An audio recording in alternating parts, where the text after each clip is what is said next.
Segala puji bagi Allah Subhanahu wa taala, kemudian salawat beriring salam selalu tercurah kepada Rasulullah sallallahu alaihi wasallam. Mafid, parangnya disimpan dulu. Sekarang waktunya duduk diam dengarkan. Sudah berapa lama antum belajar di pondok di kelas? Kalau di pondok antum belajar di kelas, antum lihat kiri kanan depan belakang itu tembok itu ya, di atas atap. Kemudian kelas kita sekarang itu ada di mana? Di alam ya, di sini. Antum ke sana lihat pohon, ke sana lihat pohon, sungai gitu. Di atas langit. Luas enggak? Luas. Inilah kuasanya Allah Subhanahu wa taala. Inilah ciptaan Allah Subhanahu wa taala. Bagaimana ayatnya itu? Quran surah Ali Imran. A'udzubillahi minasyaitonirrajim. Inna fi khalqis samawati wal ardi wa ikhtilafil laili wan nahari laayatil liulil albab. Alladzina yadhkuruna Allaha qiyaman wa qu'udan wa 'ala junubihim wa yatafakkaruna fi khalqis samawati wal ardi. Rabbana ma khalaqta hadza batila subhanaka faqina adzabannar. Ada hafal belum ayatnya? Enggak. Udah hafal? Inna fi khalqis samawati wal ard, sesungguhnya pada penciptaan langit dan bumi, termasuk lautan itu kan. Kalau bumi kan luas kan? Lautan, pohon-pohon, tumbuh-tumbuhan. Langit berarti kan ada bintang-bintang dan macam-macamnya itu ya. Waqtilafil laili wan nahar, silih bergantinya siang dan malam. Kadang malam itu panjang, kadang yang panjang itu siang. Kadang malam itu pendek, kadang juga siang itu pendek. Antum bisa bayangkan enggak itu kok bisa ya silih berganti siang dan malam gitu kan. Bayangkan enggak itu? La ayatil liulil albab.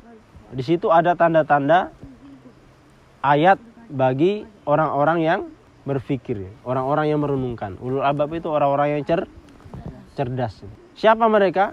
Alladzina yadhkurunallaha qiyaman wa qu'udan wa 'ala junubihim. Yaitu orang-orang yang selalu ingat Allah Subhanahu wa taala baik dalam keadaan berdiri atau duduk atau bahkan berbaring. Dia selalu ingat kepada Allah Subhanahu wa taala. Apa kata Nabi kepada sahabat? Sholli qa'iman. Salatlah kamu dalam keadaan berdiri.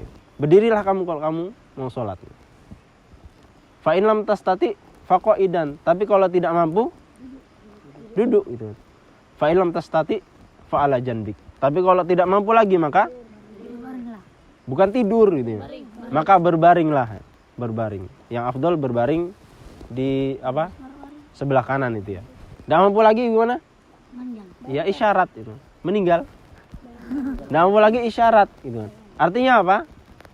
Jangan pernah putus dalam berzikir ya. Jangan pernah putus ingat Allah Subhanahu wa taala baik ketika kita berdiri, ketika kita duduk maupun ketika berbaring, dimanapun kita berada gitu ya. Jadi dalam penciptaan langit dan bumi, silih bergantinya siang dan malam itu ada tanda-tanda bagi orang yang berakal itu. Orang yang selalu merenungkan ayat-ayat Allah Subhanahu wa taala.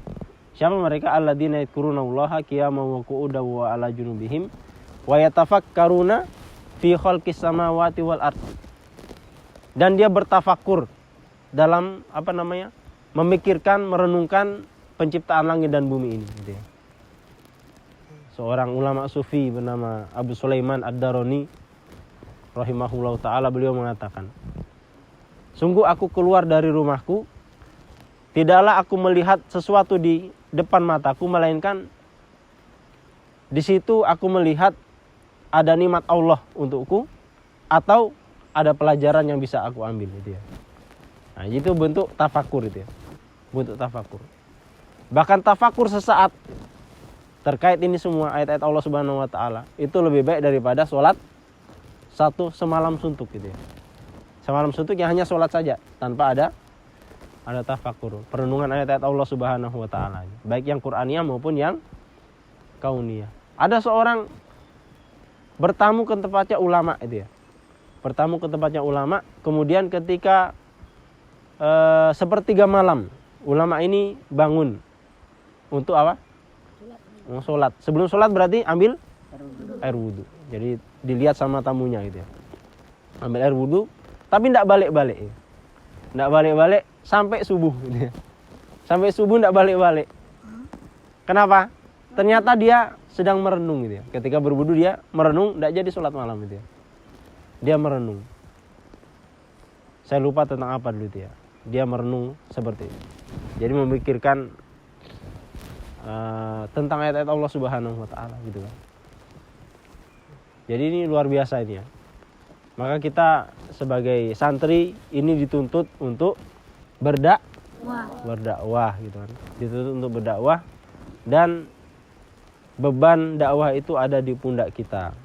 Jadi antum belajar di sini, antum diajari bagaimana itu berbakti kepada kedua orang tua, bagaimana itu berbuat baik kepada sesama itu kan.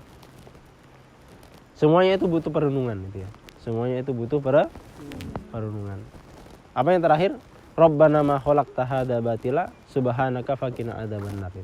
Jadi setelah merenungkan penciptaan langit dan bumi, silih bergantinya siang dan malam, kemudian dia mengatakan, ini orang yang berakal ya.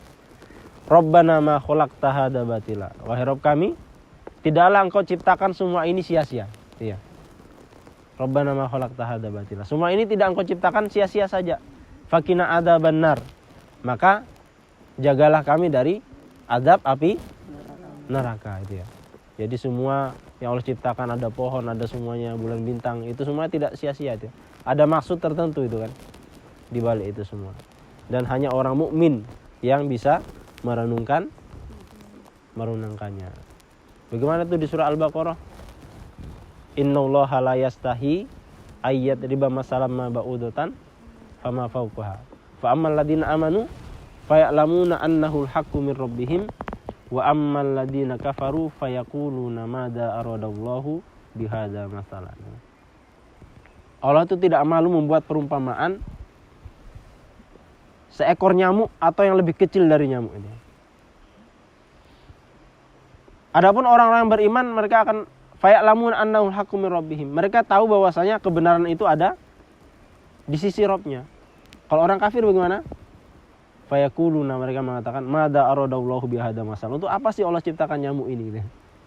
Atau hewan-hewan yang lain yang kecil-kecil. Untuk apa sih Allah ciptakan makhluk yang menjijikkan ini gitu ya. Tapi kalau orang yang beriman semakin bertambah keimanannya. Jadi kalau kita melihat semua ciptaan Allah itu harusnya semakin menambah keimanan. Itu yang pertama ya. Jadi kita sekarang belajar merenungkan ayat-ayat kauniyah Allah Subhanahu wa taala gitu. Antum di sini juga diuji ya, ada durian itu, ada yang jatuh. Ada yang ambil lah itu duriannya. Tidak boleh ambil ya. Hukumnya apa? Haram. Kalau haram sudah masuk perut, apa efeknya? Malas ibadah, susah dinasihati, doanya tidak diterima, ibadahnya tidak diterima. Bagaimana mau apa lagi kalau ibadahnya tidak diterima?